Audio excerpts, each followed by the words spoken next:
Hello everyone, welcome back to my another blog. आज मैं अमीनगांव में न्यूली ओपन स्प्रीवक सरायगढ़ लेक में आया हूँ। तो चलिए इसे साथ में एक्सपीरियंस करते हैं। यहाँ का टिकट काउंटर तो बहुत क्राउडेड था। एंट्री के बाद दिस इज द मैप, यहाँ सब डिटेल्स मिल जाएगी।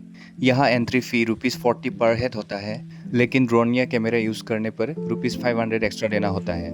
अगर आप चाहो तो पैकेज भी ले सकते हैं, कहते हैं उसमें थोड़ा डिस्काउंट मिल जाता है। There are different roller coasters and a food court. You can enjoy the rides and eat whatever you like.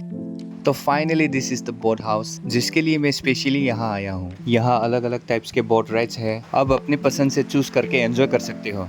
मैंने चूज किया स्पीड बोट, लाइफ जैकेट भी पहन लिया and now I am ready for the ride.